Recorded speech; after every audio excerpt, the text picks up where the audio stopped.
Oke, um, hai bro, Hai, selamat malam.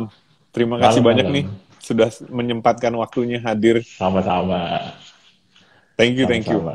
Langsung Suara langsung aman ya? kita mulai. Aman, suara aman. Suaraku Oke, aman kan? siap. Aman, aman, aman. Oke, langsung kita mulai aja bro. Boleh, boleh. Oke, jadi hari ini topiknya IPO nih. Tapi sebelum sebelum kita ngobrol IPO, kita mau ngobrol mungkin yang intro dulu lah buat yang belum kenal Bro Philip, mungkin dari followernya MEFX. Boleh diceritain sedikit nggak awalnya terjun ke industri financial itu seperti apa gitu? Oke, gua awal terjun di industri finance itu jadi broker. Meskipun gua adalah lulusan IT sebelumnya, cuma gua jadi Oh, broker. IT. Ya, gua IT, terus udah gitu gua sempat kerja 2 tahun di IT. Dan Oke. gua loncat ke broker. Jadi Ya. broker. Itu 2008. 2008 sampai gue resign dari Sekuritas itu di 2020 gitu. Jadi Oke. Oh, jadi 12, biasalah 13 dulu, tahun. iya, ya 13-12 tahun lah, 12 tahunan lah. Gitu. Jadi ya kerjaannya gitu, kerjain kalau misalkan ada klien mau order saham, terus kita kasih rekomendasi, IPO dan segala macam biasa Ya. kayak gitu. 2008 kalau nggak salah waktu itu hot banget ya. 2008 banyak goreng-goreng juga waktu itu ya. Tahun 2008 actually gue itu kan krisis kan, ya. financial crisis. Itu gue pas gitu hari kedua masuk itu, bursa kita itu langsung shutdown setengah setengah hari. Oh. That's my second day. And then my third day, bursanya tutup total, Jadi salah disuspend. jadi salah lu nih. Jadi emang gue kayaknya nggak bawa hoki deh.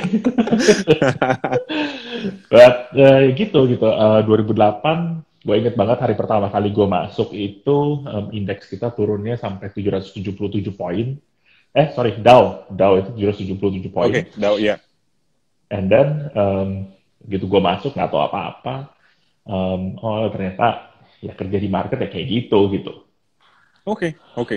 Dan kalau kita ngeliat dari 2008 sampai sekarang nih 2021, market Indonesia itu getting smarter nggak sih? Apakah kita termasuk sekarang sudah mature atau masih belajar nih kalau kita bicara trading dan investasi saham terutama? Oke, nggak terlalu mature dari segi penetrasinya. Itu tetap masih dikit, terutama Hmm, sebelum COVID. Pada waktu COVID itu kan 2020 sampai 2021, itu pertumbuhan investor kan banyak banget tuh di ya, situ. ya, ya. Tapi sebelum itu pertumbuhannya pelan sebenarnya, pelan sekali. Jadi kayaknya Hmm, gue lupa ya angka pastinya berapa ya. oke. Investor retail saham itu kayaknya cuma sekitar sejutaan deh dulu Ya, sebelum ya, COVID, betul. ya kan? 1 juta sekarang udah jadi 2,5 juta Sekarang kan? udah, iya kerjaan udah ngegedein Iya, bursa iya, kayak 20 tahun, terus in 1 year tiba-tiba langsung ngelipat double gitu. iya. Jadi sekarang ini memang dari segi jumlah, kuantitas bertambah, tapi dari segi kualitas in terms of knowledge, Hmm, ya namanya orang baru baru baru terjun ya, iya, biasanya masih awam masih banyak gitu. oke. Jadi sekarang ini menurut gua emang emang banyak yang tertarik untuk masuk dan emang banyak yang tertarik untuk belajar sih. Hmm, Itu opportunity soalnya banyak banget. ya. Kita kalau kan kita broker forex, kita ngelihat banyak banget yang newbie banget, FOMO sebenarnya mau mau coba gitu kan, belum ngerti apa-apa. Apakah kira-kira menurut, of course ini pendapat Bro Philip pribadi, apakah di saham itu orang udah lebih ngerti atau sama masih memang newbie nih yang istilahnya orang yang trading atau investasi sebenarnya belum terlalu ngerti analisanya atau decision makingnya masih ikut-ikutan gitu. Oke, ini kita nggak usah ngomong saham, nggak usah ngomong instrumen ya. Hmm, Biasanya kalau misalkan kita beli sesuatu, or kita menggunakan jasa sesuatu, itu pasti kita ngelihat teman kita pakai, or influencer yang kita udah anggap kayak teman kita pakai, iya, iya, iya, ya iya. kan? Pada saat kita COVID, itu Hmm, semuanya kan tertuju ke ya handphone gitu. iya, Orang iya, yang betul. tadinya kerjanya mesti di kantor, sekarang ini kan banyaknya mobile kan. Jadi semua itu jadi attention itu langsung di-span-nya di handphone. Dan begitu kita ngelihat banyak banyak orang yang ternyata cuannya lumayan banyak di kita lihat Iya. scrolling di IG lah segala macam. Dan itu terus terang ngebus orang untuk pengen juga, gue pengen dong belajar saham. Pertama kali pasti mereka Ya. nggak belajar dulu. Cuma, gue pengen dong gimana caranya sih, paling nggak buka account dulu atau gimana gitu. Nah Hmm. dari situ baru mulai itu perjalanan itu. Tapi biasanya dari kayak gitu. Jadi dari temennya, or dari ngeliat di IG dan segala macam. Oke, oke. Tapi itu oke ya, berarti kita kita belum terlalu ngerti, kita coba-coba, it's fine. Itu memang part part of the process gitu kan, untuk menjadi akhirnya apa investor yang lebih ini, atau Oke, harusnya belajar dulu gitu kan? Kalau di kita kan banyak kan nyemplung dulu kan, belajarnya belakangan benar. gitu. Gue selalu ngomong gini, kalau misalkan kita mau jadi investor itu pasti ada namanya uang sekolah. Itu itu nggak ada teorinya itu nggak ada. Cuma lo mau jadi investor, lo pasti ada uang sekolahnya. Uang sekolahnya bentuknya apa sih? Hmm. Gua nggak analisa, gue langsung nyembur karena teman gue beli, gitu. Tahu rugi, ya itu adalah uang sekolah. Itu kan cost Ya, kan, rugi ya, kan. ya, ya. Terus kayak gitu, gue ngeliat ada yang pom-pom saham misalkan di IG. Gue ikutan beli, nggak ada analisa sama sekali. Rugi juga. Ya itu cost, itu adalah uang sekolah gitu. Ya. Ya, tapi semuanya itu harusnya lesson learn. Artinya, oh kok gini ya?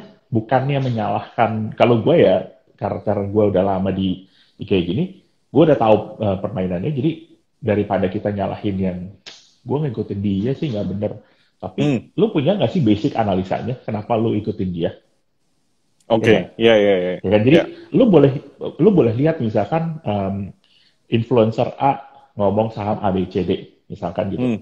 And then kalau misalkan lu nggak punya basic knowledge untuk analisa, means lu akan ikutan aja, ya kan? Ya. Tapi kalau misalkan lu punya basic knowledge ya, lu harus bisa menjustifikasi kenapa dia beli ini, Hmm. ya kan?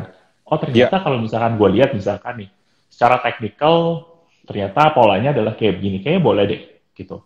Jadi lu harus punya analisa sendiri. Dia boleh kasih tahu kalau misalnya dia punya apa, tapi lu juga punya basis analisa sendiri. Oke, Gitu. Itu oke. yang biasanya susah nih, susah di yang knowledge-nya itu kan eh, nggak Ya, bisa satu malam kan, ya kan? ya, betul, betul. Itu kan harus belajar terus kan. Itu biasanya yang jadi masalah. Oke, oke.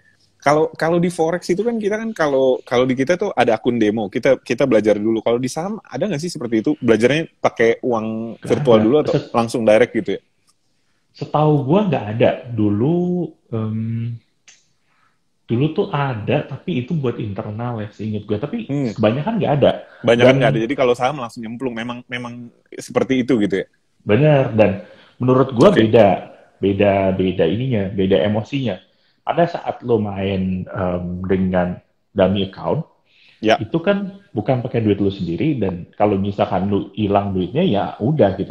Means emosinya nggak main di situ sama sekali, ya, ya oke, kan? oke. Tapi Ya, kan kita tahu kalau misalnya trading itu sebenarnya emosinya lebih banyak daripada logikanya, oke, ya kan? oke. So if you took the emotion out of the equation, ya kacau akhirnya. Nah, emang mau Oke. nggak mau emang harus nyemplung sih menurut gue sih. Ya, Bukan nyemplung dulu nggak apa-apa sambil sambil belajar. oke. By the way guys, buat semua penonton, ini bukan rekomendasi. Ini benar-benar pendapat Bro Philip aja ya. Jadi everyone punya punya apa tanggung jawab, responsibility masing-masing. Iya, Hari ini kita ngobrol-ngobrol aja. Jadi bukan rekomendasi, tapi sekedar pendapat. Sangat penting kita disclaimer dulu. iya Oke, disclaimer. thank you. Jadi kalau kalau kalau misalnya sekarang kita mau mulai nih, of course lagi-lagi semua orang punya pendapat berbeda. Menurut Bro Philip, kalau kita baru mau mulai, kira-kira kondisi financial kita seperti apa sih? Apakah orang yang lagi pas-pasan baru mulai, atau enggak, fokus on the job dulu?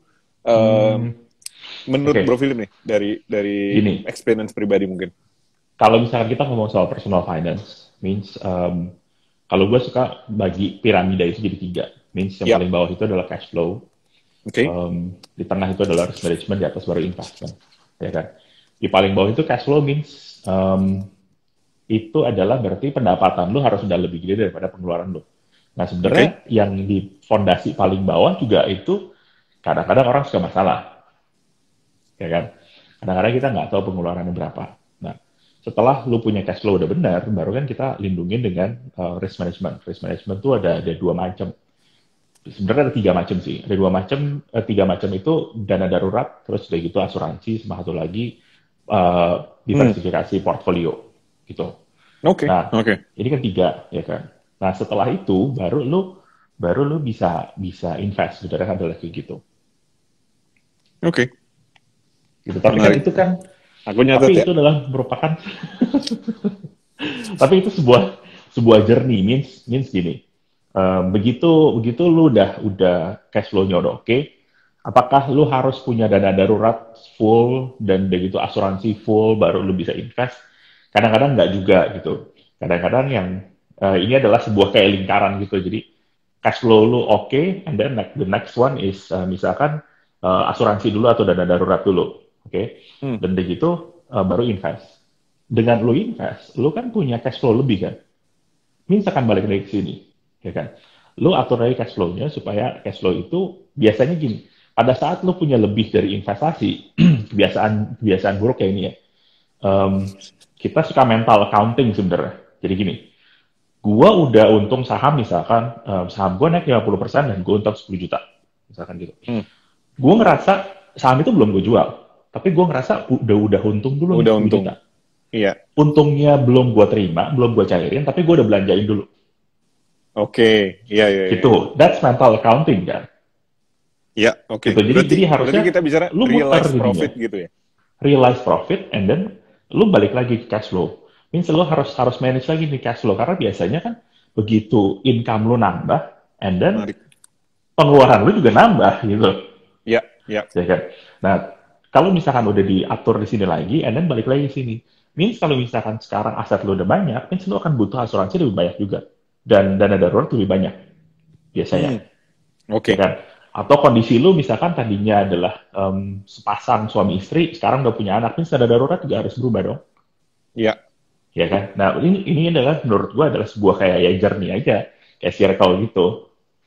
Hmm. Oke, oke. Menarik banget. Simple, sangat-sangat mudah dipahami. Oke. Berarti kalau kalau sekarang nih kita katakanlah kita pas-pasan sebelum masuk saham, apakah Oke, ini mungkin sebelum sebelum sebelum ini kita lanjut UMR, ke IPO ya? Iya, ini ya. UMR, gitu. Let's say gaji kita kan banyak yang sandwich Gua nggak generation, saran jadi itu. nggak UMR pun. Oke, kalau misalkan masih pas-pasan banget, sebenarnya kalau misalkan gua ngomong personal finance, the number one problem of personal finance is lack of income. Gitu. Lack of income, Mau oke. lack Ya. of income. Mau Hmm. kita adalah gaji UMR, yang tadi lu bilang sandwich generation, artinya adalah lu sebenarnya lu mau lu pepet-pepetin segimanapun, lu Ya. mau irit-irit segimanapun, mau sefrugal apapun hidup lu, tetap aja ini mepet, nggak bisa ngapa-ngapain lagi. Iya, betul, Dan betul. what you have to do, apakah investasi is the way? Menurut gue bukan, karena investasi kan up and down. Ya. Hmm. Lu emang butuh income, tapi income-nya itu income yang lebih sustainable, menurut gua. Hmm. Iya. Nah, kalau misalkan investasi, oke, mungkin this month and the next 2 months, lu bisa dapat kayak 10%, misalkan gitu. Tapi, apakah itu guaranteed? Enggak. Apakah Iya. itu fluktuatif? Iya, gitu. Kalau misalkan dapat 10%, kalau misalkan minus 10%, beda cerita, ya kan? Menurut gua pada saat kita udah mepet gitu, dan kita udah dikejar sama expense kita, investasi it's not the way. Maksudnya investasi dalam bentuk investasi aset, paper asset ya. Tapi Hmm. gue lebih nyaranin investasinya itu ke lebih ke diri kita sendiri. Karena Oke, dengan menarik. lu punya beberapa side hustle, lu bisa kan buka toko online atau sekarang banyak yang buka F&B online juga gitu. Iya. Lu Iya. akan punya pemasukan lebih sustainable dibanding lu cuma trading, karena kan itu bisnis lu sendiri dan meskipun itu kecil tapi lu bisa lebih manage itu bisnis dibanding lu taruh duit di bisnis orang lain yang lu nggak tahu future-nya kayak gimana Hmm. gitu. Ya. Berarti termasuk juga ini sebenarnya aku ngeliat di IG-nya Bro Philip. Berarti kalau kalau kita bicara kita upgrade diri kita, upskill lah untuk supaya kita bisa dapat gaji lebih, itu juga termasuk mungkin investment yang cocok di momen seperti itu ya. Kalau gua lebih saranin begitu kita emang udah mepet nih sama expense, lu nggak bisa ngapa-ngapain lagi, lebih baik investasi ke diri kita sendiri in terms of Hmm. knowledge. Karena Ya. kan gini, lu mau usaha misalkan, lu mau bisnis, lu mau buka side hustle. lu nggak tahu gimana caranya, means lu Hmm. harus belajar. Ya kan, mungkin lu ikut workshop, lu ikut mentoring sama siapa segala macam, itu kan adalah investasi sebenarnya. Nah, Ya, kalau gue lebih saranin itu karena itu lebih sustainable. oke, oke, oke, menarik. Sip. Nah, terus katakanlah sekarang sekarang kita masuk ke topik kita malam ini nih. Jadi IPO. katakanlah kita kita punya punya apa? Punya uang, kita mau masuk Oke. ke pasar saham gitu kan. Terus ini lagi ada IPO yang sangat-sangat hot lah kalau ini. Nah, recommended nggak sih buat beginner? Tergantung hype-nya sebenarnya. Tergantung hype-nya. Oke. Hype-nya. Jadi gini, untuk beginner means yang di dalam pikiran gue adalah kita nggak bisa analisa. Hmm. Masih masih terlalu awam untuk analisa. Ya, Gitu. Sebenarnya kalau misalkan kita lihat IPO, itu kan yang kita bisa analisa sebenarnya di prospektus, which is valuasi. Ya ya. kan? Teknikal nggak bisa sama sekali, nggak ada chartnya, Nggak ada chartnya, ya betul, kan? nggak ada Sama historicalnya, sekali. ya. Jadi lu harus tahu valuasi gitu. Dan di anggapan gua, kalau misalkan kita beginner, eh, itu berarti cara kita memvaluasi itu masih sangat-sangat terbatas knowledge-nya. Gitu. Ya, Yang paling gampang sebenarnya adalah lu lihat aja hype-nya. Apakah perusahaan tersebut lumayan well known, kayak Bukalapak menurut gua well known lah. Meskipun kita nggak bilang dia adalah market leader, tapi ya semua orang tahu Bukalapak apa, meskipun hmm. nggak semua teman-teman kita misalkan usernya gitu. Hmm. Menurut gua yang paling gampang adalah gitu. Um, karena Oke, hype dan cerita itu malahan penting pada saat IPO oke. gitu. Tapi, tapi berarti resikonya juga besar ya. Belum tentu, Resiko besar. istilahnya belum tentu naik, bisa juga turun nih. Ada, Ya, bisa dong. Bisa. ya. Kalau Bisa. Jadi, historically kita melihat yang IPO, banyakan yang sukses apa banyakan yang gagal sih? Atau yang gagal, maksudnya persentasenya lumayan nggak sih yang gagal? banyak kan yang sukses. Hmm. Persentasenya banyak kan yang sukses. Tapi ada yang gagal juga ada. Langsung Oke, ditur. Jadi gini, biasanya IPO itu kalau misalkan emang yang udah lumayan diworo-woro dari jauh-jauh hari, ya. itu lumayan, animonya lumayan kenceng. Hmm. Gitu. Jadi Oke, IPO tuh sebenarnya kan ada macam-macam kan kegunaannya kan.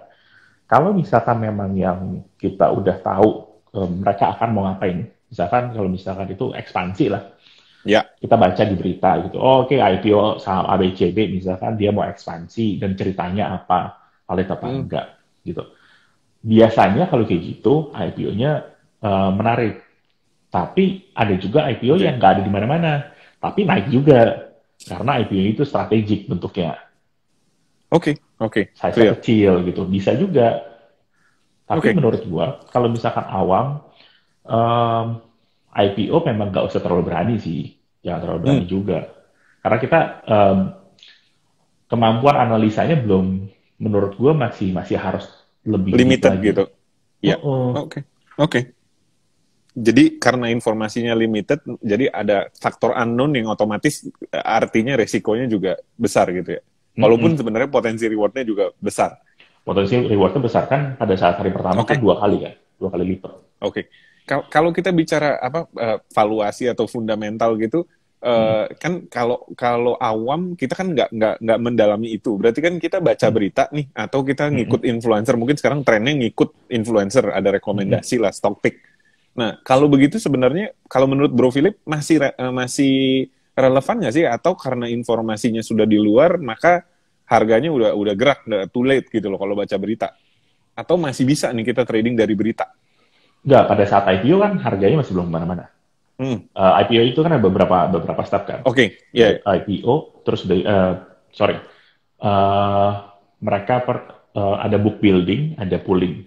Pada saat book building itu mereka belum tahu harga berapa. Ada range-nya misalkan, range-nya itu dari 700 sampai 1000 nih misalkan ya. Ya, And then ternyata IPO itu rame, oke. oversubscribe tuh oversubscribe tuh maksudnya tuh adalah demand-nya lebih gede daripada supply-nya. Ya, Oke. Okay? oke. Nah, biasanya ntar si underwriter ini akan set harganya nih. Misalkan contohnya, oh ternyata harganya adalah harga di range atas misalkan di 1000. Oke. Okay? Jadi 700 di 1000, dia di 1000. Nah, biasanya itu adalah indikasi kalau misalnya, oh ini saham berarti laku nih karena harganya Oke. udah di range atas gitu. Nah, sebaliknya, kalau misalkan ternyata nggak laku dan range ada di bawah, biasanya tuh undersubscribe. Nah, itu adalah Hmm. book building. Nah, setelah book building kan ada pooling. Nah, pada saat Ya. kita pooling, book building tuh beda. Jadi misalkan gini, eh, range harga udah ada 700 ribu, tapi gua mau pesan, gua nggak usah bayar dulu. Oke. Jadi Ya, misalkan booking lah, gua mau booking. pesan, iya, misalkan gua mau pesan 100 juta, gua nggak usah store 100 juta. Hmm. Tapi ternyata setelah udah ketahuan harganya berapa, terus udah gitu udah ketahuan, lu dapat 100 slot nih. Nah, baru lu bayar gitu. Oke. Pada saat pooling itu beda lagi. Kalau pada saat pooling lu mau pesen 100 juta, lu bayar dulu 100 juta. Karena kan harga per lembarnya Oh. udah ketahuan. Ya. Hmm. Hmm. Berapa? Jadi begitu harga per lembar udah ketahuan, kan sebelumnya belum ketahuan kan? Jadi Ya. masih range. Nah, kalau udah ketahuan ya lu store dulu. Begitu udah store, ternyata lu dapatnya misalkan 20 lot, ntar akan dibalikin sisanya berapa gitu. Nah, indikasi rame atau enggaknya tuh biasanya itu ada di book building Oke. Oke. Jelas. gitu. Oke. Clear. Dan kalau kalau begitu pas katakanlah pas post IPO gitu kan, berarti kan harganya ini sekarang udah ada gitu kan.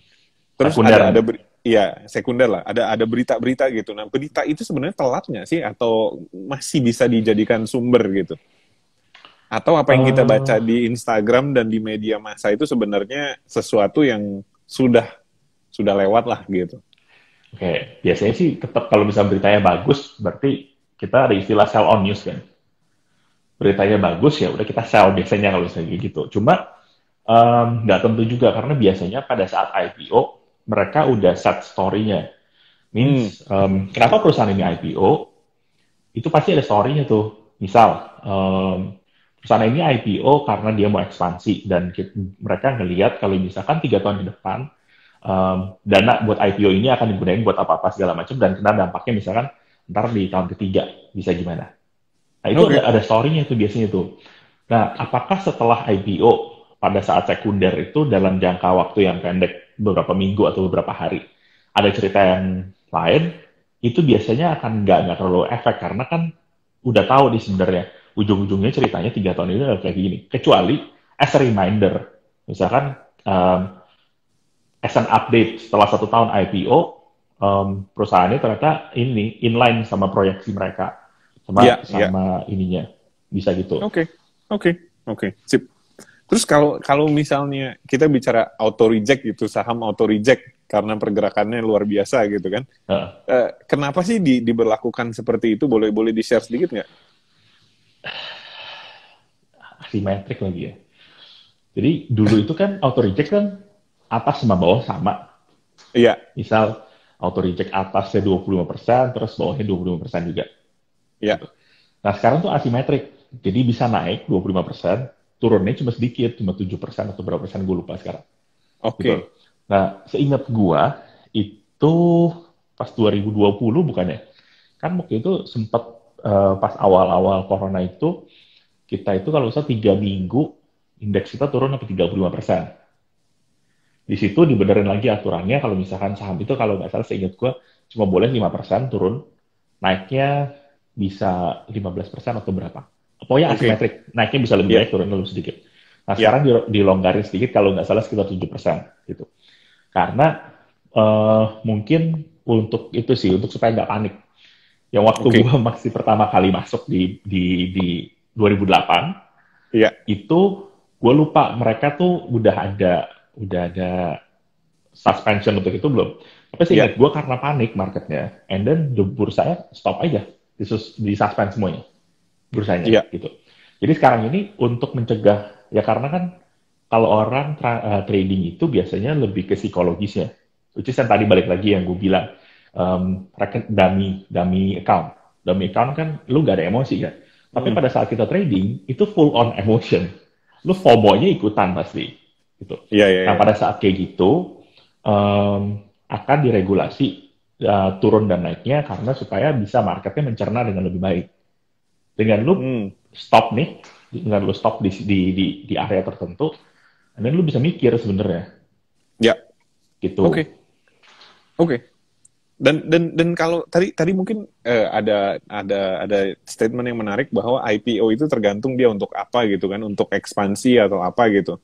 Kalau misalnya perusahaan itu IPO karena istilahnya tidak memiliki dana yang cukup, apakah itu maksudnya sesuatu yang harus dikhawatirkan atau it's okay karena memang it's part of business gitu? Itu berarti existing shareholder-nya berarti jualan, misalkan gitu. Hmm, iya, Or, jadi oke, mungkin dijabarin dulu kali ya. IPO kan ada macam-macam ya. Ada iya. expansion, or butuh duit, Hmm, or oke, promosi. Promosi itu memperkuat kayak marketing sih sebenarnya sih. Or itu strategik, atau oke. bisa juga untuk estate planning, jadi buat warisan. Hmm, Gitu, bisa oke. macam-macam sih. Nah, Iya, eh gua sih terus terang jarang ngelihat orang IPO untuk emang karena butuh duit. Butuh duit dalam artian mungkin mereka mau bayar utang dengan IPO. Kayaknya nggak gitu banyak sih, setahu gua. hmm, Cuma yang mereka ininya banyak kan tuh ekspansi, terus udah gitu em, untuk apa lagi ya? Waktu itu ada yang untuk warisan juga bagi waris, ada yang untuk placement juga gitu, oke. macam-macam sih. Tapi Placement harusnya artinya kalau misalkan placement kalau artinya gini, mereka ada mau institusi yang masuk, ada mau dana apa institusi yang masuk, terus udah gitu daripada mereka jual dan beli di luar. Kalau misalnya perusahaan tertutup kan kena kena pajaknya capital gain kan, kalau nggak salah oke, 30%, ya kan. iya, Tapi kalau misalkan lu udah IPO, lu tinggal di market aja kalau nggak salah itu 0, sekian persen oke, menarik. Jadi gitu. ada benefit pajak juga gitu ya. Iya. Oke.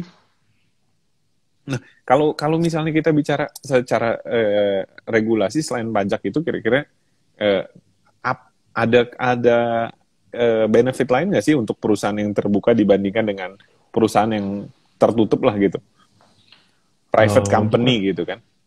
untuk racing Oke, fundnya jadi lebih gampang. perbedaan utamanya di situ gitu ya? Iya, Ya, fundraising lebih gampang, bisa right issue. Terus udah gitu, kalau mau placement cari investor baru lebih gampang. ya, Promosi sebenarnya promosi juga banyak sih yang ngelakuin kayak gitu. Eh, saya ingat gue yang dulu warisan siapa ya? Ada satu perusahaan juga kok, oke, karena dia oke. emang mau bagi waris gitu. Ya, oke, make sense.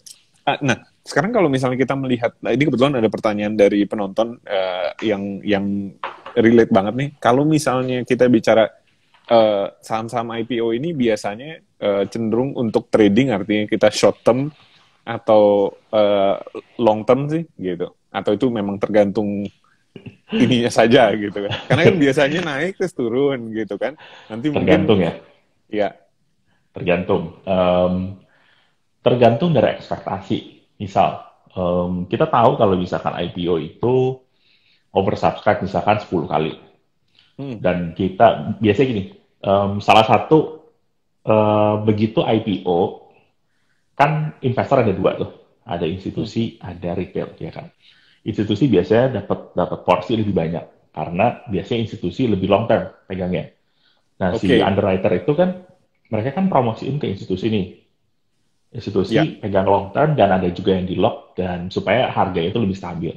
Retail on the other hand, itu kebanyakan tuh pegangnya emang short term atau medium term. Kebanyakan kayak gitu.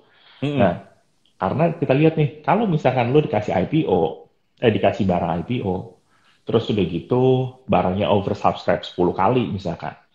Terus porsinya lu pesan 100 juta, lu cuma dapat 2%, which is 2 juta. Biasanya itu adalah indikasi, oh ini pasti hari pertama akan naik banyak banget. iya, oke. Gitu. Biasanya Karena yang mau indikasinya ngantri adalah kayak beli gitu. banyak gitu. Ya, Iya, gitu. Nah, pada saat kayak gitu, biasanya kita akan lihat nih, berapa kali apakah ini akan auto reject, biasanya auto reject tuh. Auto reject sekali, auto reject 2 kali. Nah, udah ekspektasi udah beda-beda nih. Kalau misalkan lu tanya ke diri sendiri, kalau misalkan gua dikasih 2 juta, terus udah gitu, dalam 3 hari atau 4 hari naik 50%, lu ambil nggak sih? iya. Ya kan? Iya, gitu. iya. Dibanding misalkan dibanding oke lah mungkin harganya dalam 2 tahun naik, tapi naiknya mungkin 150%. Tapi lu 3 hari dikasih 50%, lu ambil nggak? Kayak gitu. Jadi pada saat retail udah pegang, kita udah pegang, kita akan membandingin. Iya ya, gue kalau misalnya dikasih investment, naiknya 50% dalam 2 hari, 3 hari, ya mendingan gue ambil dong. Gitu. Ya, Balik lagi ke retail. oke, Gitu. menarik. Ya, oke. Aku sendiri baru kejadian minggu lalu Robinhood, aku megang saham Robinhood, begitu naik langsung lepas juga sih. Naik Langsung lepas. hampir 50%, naik 40 sekian persen lah. Langsung Kalau di lepas. sana berarti nggak ada auto reject kan? Nggak ada. Di Nggak sana ada nggak kan? ada. Bebas kan? Iya, iya. Iya. Oke, menarik. Nah, sekarang kalau misalnya tadi kita bicara, of course, automatically kita tadi udah membahas bagaimana melihat apakah saham-saham IPO ini worth untuk dibeli atau tidak gitu kan, di subscribe. Tapi kalau misalnya sekarang pertanyaannya adalah dibalik apa sih yang harus dihindari? Ada nggak poin-poin spesifik yang wah kalau udah begini mendingan jangan deh gitu? Ada nggak selain tadi yang sudah dibahas? Atau mainly itu kita melihat berita, melihat supply demand? Biasanya ya kan di ininya, di prospektusnya kan suka kelihatan tuh kalau misalkan proporsi pemegang saham sebelum dan sesudah. Oke, Jadi ya. pre-IPO sama post-IPO. Biasanya kalau misalkan si pemegang sahamnya lamanya banyakkan keluar, itu berarti kurang gitu menarik. Tergantung dari cerita ya, ini nggak bisa Of course, potong ya. semuanya ya. Kalau Ya, tadi yang kita bilang kalau ada ceritanya. warisan dan sebagainya juga mungkin beda gitu. Jadi Ya. kalau misalkan pemegang saham lama dan manajemennya banyakkan check out di situ, banyakkan berarti itu nggak menarik. Gitu. Tapi on general, IPO itu kita susah ngelihat dari on the surface. Karena itu adalah dipromosiin sama underwriter. Underwriter kan harus mempromosikan barang itu dan harus ada ceritanya.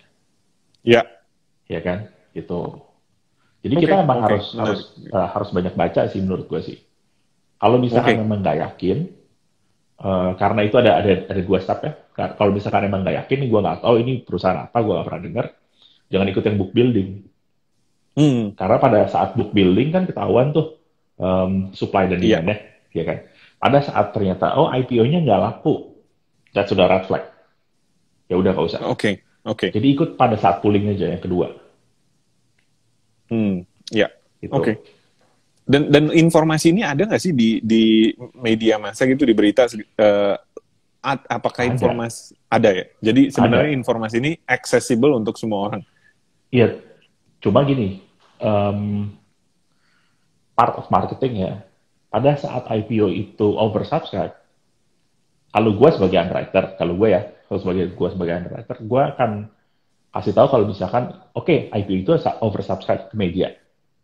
Pada saat undersubscribe, apakah gue sebagai underwriter akan gembar-gembor? Enggak, itu undersubscribe. Ya, itu kan kayak gitu kan. Itu harus dicari sih sebenarnya sih. Kayak jualan apartemen sama aja ya. Gitu. Iya. Oke. Terus kalau berarti karena IPO ini lack of data segala macam, otomatis kalau misalnya kita beli saham IPO berarti mungkin harus dipantau lebih ini nggak sih? Harus dipantau terus gitu. Iya. Ini dalam artian pada saat IPO or setelah dia masuk pasar sekunder. Setelah IPO katakanlah saham kita ikutan, iya udah listing, maksudnya harga kan jalan gitu. Berarti kita harus, karena anything can happen, berarti otomatis harus dipantau terus dong ya, lebih daripada yang lain. Ya. Setelah IPO itu biasanya lebih fluktuatif di market sekundernya ya. Berarti saham IPO itu udah listing. Nah biasanya lebih fluktuatif karena technical udah pasti nggak bisa main, ya kan. Terus fundamental juga nggak terlalu terbuka juga karena lu mau lihat apa. Fundamental valuasinya sama seminggu yang lalu masih sama datanya, ya kan? Ya. Emang harus lebih jeli sih cari ininya sih. Oke. Berarti kalau intinya bukan nggak beli terus dilupakan yang tapi kalau saham in general katakanlah bukan saham IPO, apakah kita bisa set and forget nggak sih kalau untuk saham? Apakah karena maksudnya katakanlah udah berjalan, ada back data atau ada tips nggak sih buat yang kerja yang nggak bisa mantauin harga terus gitu? Oke, gini. Gue selalu bilang kalau misalkan kita emang kerja dan kita nggak bisa mantau harga, which is a good thing sebenarnya. Beda sama forex, saham itu ada stopnya. Means Oke, ya, ada apa? Harganya tuh ada waktu berhentinya. Pada ya, saat ya. waktu berhenti, itu logika kita lah akan lebih bermain dibanding lu ngelihat saham tiba-tiba naik 2%, terus toto ambrol Oke, ambrol 3% gitu. ya. Emosi lu udah pasti FOMO di situ. Ya Hmm. nggak? Pada saat kayak sekarang nih, lagi berhenti, itu adalah the best time untuk kita analisa saham. Oke, waktu tenang lah, Karena waktu tenang. iya, waktu tenang, Ya, harganya kemana-mana. Kalau misalkan lu lihat, di forex ada itu nggak sih? Running trade? ada, Ada ada. kan? Ada kan? Tapi Kalau lu tapi lihat, kalau kalau umumnya nggak, ada beberapa yang ada. oke, kalau lihat running trade, itu kan kencang banget kan? Ya. Itu Hmm. adalah yang bikin FOMO kan sebenarnya kan? Iya, iya, iya, iya, betul, Iya betul. kan? Nah, Ya. pada saat lu lihat running trade, and then tiba-tiba, lu misalkan mau beli Telkom, oke? Gua asal sebut harga aja ya. Ya, Lu mau ya. beli Telkom misalkan harga di 1.000. Lu antri, ya udah deh. Gua antri dulu di 980 deh. Tahu-tahu Hmm. dari 1.000, tiba-tiba ada yang makan banyak di running trade itu. 1.010. Lu udah mulai langsung, apa gue naikin ya sedikit ya? Ntar dulu deh, nggak apa-apa, gua tungguin dulu. 1.010, tiba-tiba ada yang makan lagi 1.020. Lu udah, ini ada berita apa ya Telkom ya? Itu Iya, udah iya. mulai kayak, you are second guessing your judgment. Sebenarnya lu udah punya plan, lu mau beli segini, tapi karena tiba-tiba kok marketnya lari ya ini ya, Telkom ini ya. Ini ada apa ya? Begitu tiba-tiba ada orang hajar 1.030, which is 3 poin di atas yang tadi pertama kali lu lihat, tiba-tiba, oke, gue naikin deh, 1.030 gue makan dulu. Gitu, itu adalah kebiasaan kalau misalkan kita ngeliatin running trade. Gitu. Nah, Ya. pada saat kayak sekarang kayak gini, udah stop, ya lu baikkan, lu analisa dari sekarang, dari malam-malam kayak gini. Pada saat malam-malam, lu bisa punya trading plan, gue akan masuk di harga segini, dan gue akan jual di harga segini, beli di harga, cut loss di harga segini. Gitu. Ya. Dan sekarang kan sekuritas sudah lumayan canggih, lu bisa masukin order tanpa lu ngelihat, tanpa, maksudnya malam-malam kayak gini pun lu bisa masukin order, auto order Oke. gitu, Iya, iya. ya kan? Dengan kayak begitu, lu bisa bypassing emosi lu pada saat jam kerja, lu mestinya kerja, ya udah gitu. Lu kan udah order, udah analisa kemarin, Hmm. gitu. Oke, oke. Dan oke, sekarang pertanyaan yang sedikit kontroversial. Kan IPO itu kan nggak ada tiap hari nih, pas ada momennya gitu kan. Nah, pas ada momennya, boleh nggak sih kita pakai dana darurat kita, istilahnya dana yang Jangan, non investasi itu? jangan. Em, Dana darurat itu jangan dipakai buat investment sama sekali sih. Kalau Oke. misalkan mau, lu siapin dana yang khusus buat gini. Gua ada satu account yang dipakai khusus untuk kalau misalkan ada IPO or corporate action yang hot Oke, oke. gitu. Jadi itu dana akan ngendap, itu bukan dana darurat. Cuma gua siapin kalau misalkan ada investasi yang gua tertarik dan gua kayaknya harus ambil sekarang juga, gua akan pakai dana itu. Itu di luar dari investment yang lain gitu. Jadi itu Oke, adalah oke. buat timing sih sebenarnya sih. Oke, menarik. Dan itu berarti bisa juga kita asumsi itu dana yang mungkin untuk investasi yang profil resikonya lebih tinggi gitu. Atau Betul, ya, ya, ya. betul. Oke, oke. Berarti Misal tadi kita bilang IPO itu bisa dibilang in a way profil resikonya lebih tinggi karena unknown-nya menurut gue, besar gitu. Ya, ya, iya. ya, ya. Lagi-lagi guys, semua ini pendapat hari ini, bukan rekomendasi. Jadi silakan trading Harus sendiri, tanggung diingetin. jawab sendiri. Jangan DM Bro Philip besok ya.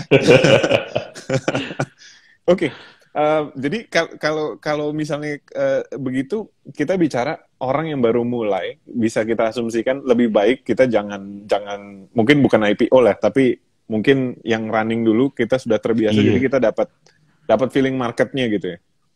Menurut gue lebih baik kayak gitu. Dibanding sekarang gini, IPO sekali naik berapa? 25%. Kalau nggak salah sekarang masih kali 2 kan. Jadi hari pertama IPO itu setahu gue auto rejectnya dikali 2.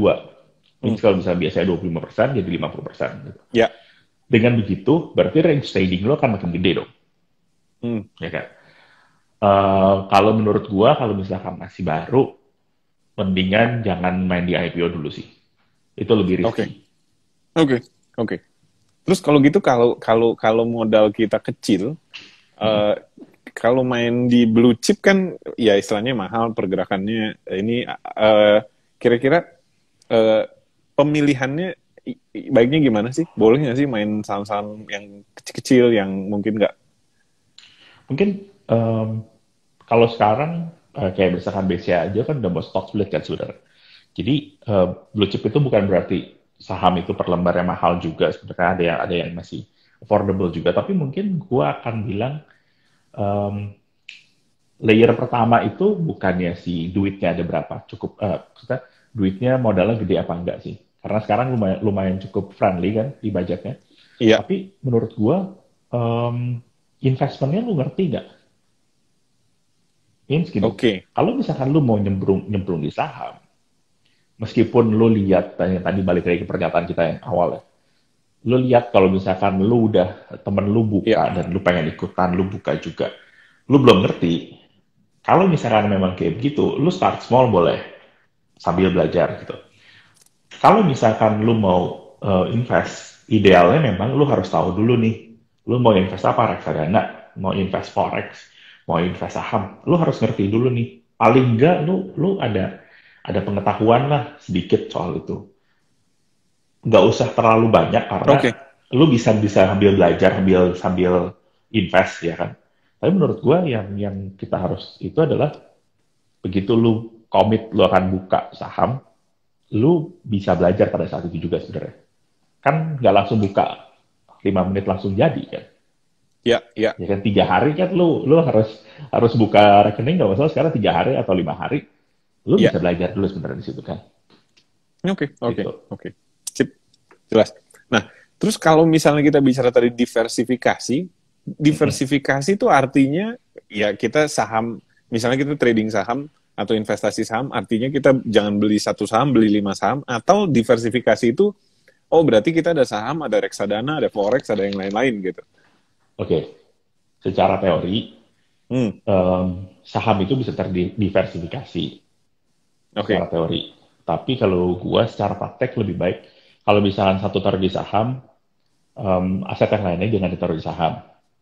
Even itu Hmm, adalah reksadana oke. saham. Misal kalau misalkan satu saham nih, and then reksadana pasar uang, misalkan Ya, gitu.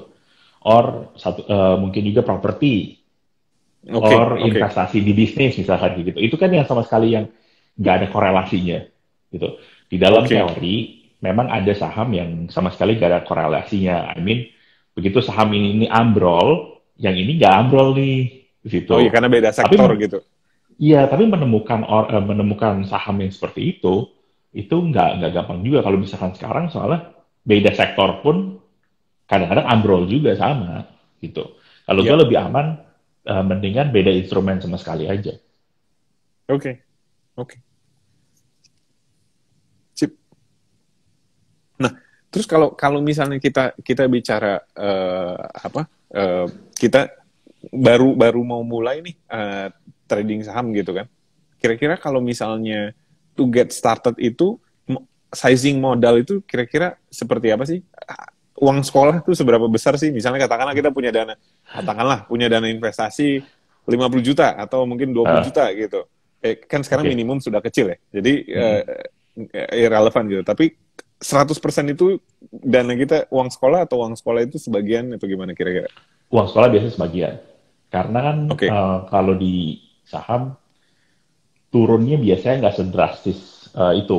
Misalkan turunnya adalah lu punya modal misalnya 50 juta, ya kan?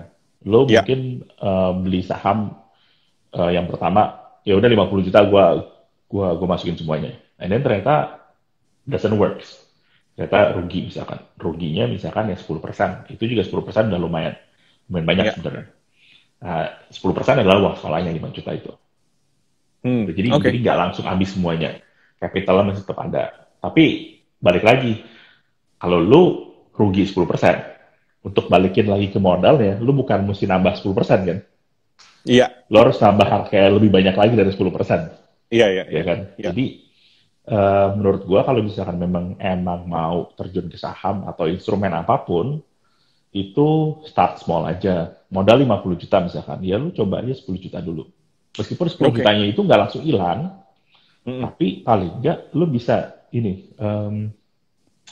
Kalau misalkan kita nggak pernah maraton, nggak pernah lari, terus gue mau maraton di minggu depan, gue nggak pernah lari seumur hidup gue Iya, iya, misalkan. iya. Ya Iya. nggak mungkin dong gue langsung maraton minggu depan, ya kan? Gue start small dulu, gue latihan dulu di situ. Nah, sama investasi juga gitu, start small Oke. dulu aja. Oke. Sip. Ada pertanyaan dari penonton, ada yang nanya, kalau misalnya nentuin dana darurat, bagaimana? Kalau tadi kan kita bicara berarti kan start small untuk investasi. Dana darurat Mm-mm. kira-kira berapa sih yang cukup sebelum kita mulai ke investment gitu? Gini, on general itu 6 bulan pengeluaran. Means kalau misalkan kita gaji 10 juta, terus expense sebulan itu adalah 5 juta, berarti kita harus punya 6 kali dari expense, 6 kali 5 berarti, which is 30 juta. Itu on general. Tapi gue biasanya lihat dulu nih siklus hidupnya kayak gimana. Kalau misalkan nggak punya tanggungan, terus udah gitu masih single, itu Hmm, ya udah cukup 3 kali, 3 kali dari oke. pengeluaran bulanan gitu. Tapi kalau misalkan ternyata udah punya bisnis, nah ini yang rada ribet nih. Kalau misalkan udah punya anak, istri, dan udah bisnis, biasanya gue bisa sampai 12 kali, 12 kali Oke. pengeluaran Ya. gitu. Kalau kalau punya bisnis berarti 12 kali pengeluaran bisnis juga, berarti dana contingency untuk Pengeluaran bisnis kita. pengeluaran kita doang. Kan Oh, biasanya pengeluaran bisnis kita aja. sama personal kan Ya, dipisahkan ya, beda-beda. gitu. Ya, oke. Oke. Berarti berapapun pengeluaran kita kalau kita sandwich generation pun berarti total pengeluaran lah ya. Iya, Eh, total pengeluaran. total pengeluaran ideally 6 bulan Mm-mm. untuk kecuali ya yang lebih muda mungkin mau ambil risiko lebih 3 bulan gitu. Iya. Oke. Kalau nggak ngambil risiko nggak maju juga gimana? Oke, kalau kalau misalnya kita kita mungkin lagi-lagi nih topik yang sedikit-sedikit kontroversial tapi banyak terjadi gitu kalau saham gorengan gitu ya, istilah saham gorengan. Em, Kira-kira boleh nggak sih ikutan gitu? Kita tahu lah kenaikannya nggak wajar gitu, atau lebih baik stay away? Atau itu opportunity dan ada trik lah untuk manage itu? Menurut Bro Philip bagaimana? Oke. Satu, secara official katanya nggak ada saham gorengan. Oh nggak ada. Oh iya. Oh Gue maaf gue inget kalau kayaknya gitu. sekitar 2 tahun yang lalu ya. Gue kerja lama di bursa, emang nggak ada ya saham gorengan. Itu kayak omongan kita sehari-hari, ada deh saham gorengan. Ya udah, ternyata secara official nggak ada saham gorengan kayak gitu. Tapi intinya kan kalau misalkan gue boleh, ini ya intinya kalau misalkan gorengan itu adalah yang pump and dump. Ya, Means ada beberapa pihak yang pom-pom, terus begitu kita beli, nggak lama ya ditinggalin semuanya dan turun semuanya gitu. Mungkin kita harus benerin definisi gorengan apa enggak, karena sekarang gini, banyak orang yang bilang kalau misalkan yang non blue chip, kan sebenarnya saham itu ada first liner, second liner, third liner ya. Ada ya. yang bilang kalau misalkan yang non blue chip, yang second liner and third liner adalah saham gorengan, karena lu bukan blue chip. Karena gue Mm-mm. nggak tahu company lu, karena company lu masih rugi dan segala macam. Ya, Eh, nggak bisa bilang gitu juga sebenarnya. Seingat gua, waktu Amazon pertama kali IPO, Amazon ya. itu masih rugi dan ruginya itu masih berapa tahun ya baru bisa untung, ya kan? 17 Itu adalah tahun. startup, ya kan? Ya. Itu adalah Ah, startup company gitu. iya. Nah, masalahnya sekarang itu banyak banget kayak bank digital dan segala macam itu diperlakukan sama kayak lu kan belum untung disamain Hmm. sama bank gitu. Mungkin itu yang mungkin kita harus memperketat yang gorengan itu apa sih sebenarnya gitu. Kalau misalkan nggak ada cerita sama sekali, terus udah gitu tiba-tiba naik, itu memang patut dicurigain. Tapi menurut gua kalau misalkan kita masih baru mulai, em, satu analisanya emang harus dibentuk dulu gitu. Jadi gue nggak bisa bilang kalau misalkan itu adalah gorengan, ini ada gorengan, karena mungkin kita tahu orang di belakang-belakangnya siapa aja dan dia yang itu biasa ngegoreng misalkan kayak gitu. Tapi kita kan harus punya analisa juga, ya kan? Hmm. Means kalau misalkan kita ini kita masih baru dan kita ngeliat saham yang dibilang oh itu adalah gorengan, lu juga harus bisa analisa nih kenapa itu dibilang gorengan, Oke, ya, gitu. ya, ya, ya, Jadi harus selalu kita tuh harus oke orang lain boleh boleh kasih lihat porto, oke orang lain boleh merekomendasikan apa-apa, tapi tetap ada disclaimer kan. Disclaimer sama hmm, seperti yang tadi kita bilang, kita sama sekali nggak merekomendasikan apa-apa, ya kan? Keputusan investasi adalah di tangan Anda, ya kan? ya, Artinya kalau keputusan investasi di tangan kalian semua, artinya kalian yang harus analisa. hmm, Kalau misalkan gue bilang saham ABCD bulan depan akan naik 10 kali lipat, berarti gue punya analisa sendiri yang mungkin gue nggak share ke kalian dan kalian harus justifikasinya apa ya saham ABCD bisa naik 10 kali lipat itu adalah analisa sendiri gitu. Jadi emang emang menurut gue emang perlu ada analisanya, nggak bisa itu. oke, oke, clear. Dan tadi kalau kita bicara perusahaan yang lagi rugi, kalau kan mungkin kalau ada analisa teknikal, mungkin analisa teknikal bisa bisa menjadi acuan. Tapi selain analisa teknikal, kalau perusahaan lagi rugi, berarti kita harus mengerti bisnisnya, harus mengerti Mm-mm. valuasinya betul-betul gitu ya, sebelum Iya, kita ya atau melihat karena valuasinya roadmap-nya dia udah ke pasti depannya. beda. Iya, roadmapnya Hmm, ke depan gimana dan dia akan hit roadmapnya apa enggak, milestone-nya kayak gimana, customer acquisition kah, cost-nya berapa, customer acquisition, kayak oke, gitu kan. oke, Kayak gitunya kita harus sudah tahu gitu. Dan itu nggak bisa kita samain sama bisnis konvensional, oke, oke. ya Tapi kan? sama dengan bisnis konvensional, eventually mereka harus untung dong, Eventually. Eventually mereka eventually. harus untung. Ya, Ya. kalau nggak Tapi pada duitnya pasti saat mereka habis belum juga kan? untung, iya, pada saat mereka belum belum untung, kita nggak bisa menyamakan ini sama si yang konvensional, Oke, ya oke. kan? Itu. Dan kalau kalau uangnya sampai habis, nih sorry biar semua jelas banget apa yang mungkin terjadi gitu kan. Kalau uang mereka sampai habis, boleh nggak sih mereka raise dana lagi secara publik untuk menyelamatkan perusahaan? Itu ada kemungkinan seperti itu nggak sih? Right issue. Right issue. Jadi right issue tetap Tapi bisa. gini, right issue biasanya tuh bukan untuk ya kemungkinan ada juga untuk bayar utang dan bayar operasional dan segala macam. Tapi Ya, bisa ya. aja lewat corporate. Maksudnya, apakah mereka bisa raising fund pada saat mereka udah IPO? Bisa, bisa right issue. Mereka bisa juga mungkin placement. Hmm. Placement juga biasanya bisa juga lewat right issue gitu. Ya, Bisa ya, aja. Karena ya. sebenarnya begitu mereka udah IPO, itu akan mempermudah mereka untuk dapat investor baru. Karena kan bukunya udah dibuka semua. Oke, oke, oke. Menarik. Mungkin aku waktu kita juga terbatas nih. Aku akan summarize obrolan kita hari ini. Mungkin nanti Bro Philip kalau ada yang mau ditambahkan silakan ya. Jadi Siap. tadi kita ngobrol mengenai IPO. Kenapa perusahaan IPO?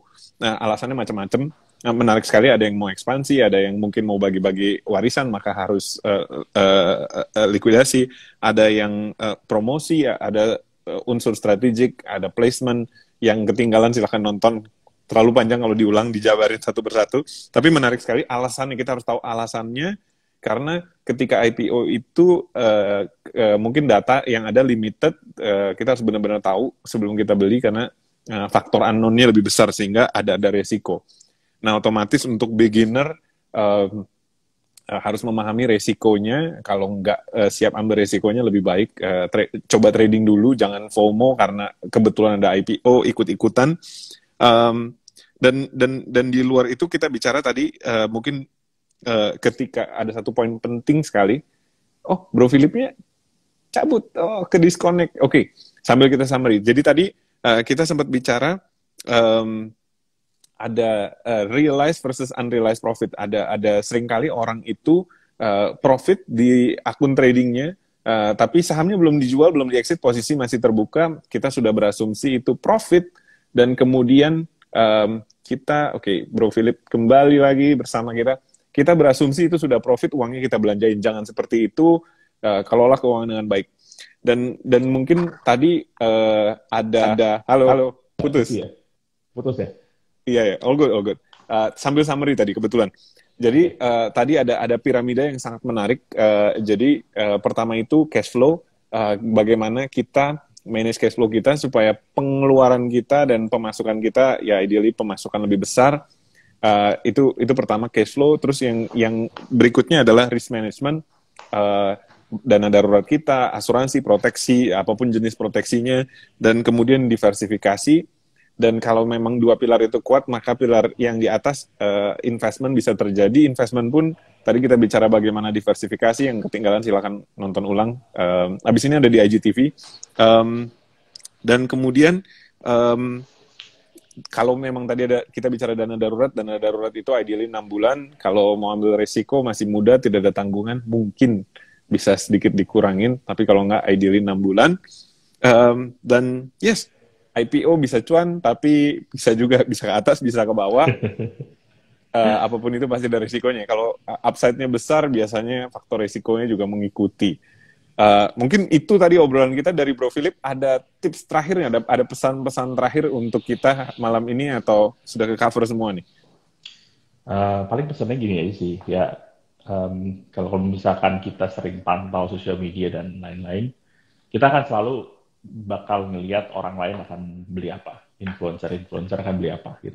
Iya. And menurut gua itu mungkin bukan semata-mata lu kasih lihat karena lu mau pamer, lu mau pom-pom atau segala macam, enggak juga sih. Itu adalah sebuah yang ya biasa menurut gua. Tapi kita juga harus bisa ngelihat pada saat mereka kayak gitu dan lu mau ngikutin dia, means lu harus punya analisa sendiri. Itu makanya pentingnya edukasi adalah di situ. Bukannya cuma ikutin doang menurut gua. Lu bolehkah disagree sama mereka, nggak masalah. Tapi kita emang harus punya analisa sendiri menurut gua. Oke. Jadi jangan gampang understand what we buy gitu ya. Iya, dan harus critical thinking. Oke. Sip. Terima kasih banyak atas waktunya. Sayang sekali waktu kita terbatas. Thank you. Sampai ketemu. Semoga kita ada episode-episode berikutnya dengan Bro Philip. Seru banget. Very detailed, very deep, very clear. Thank you. Sampai ketemu.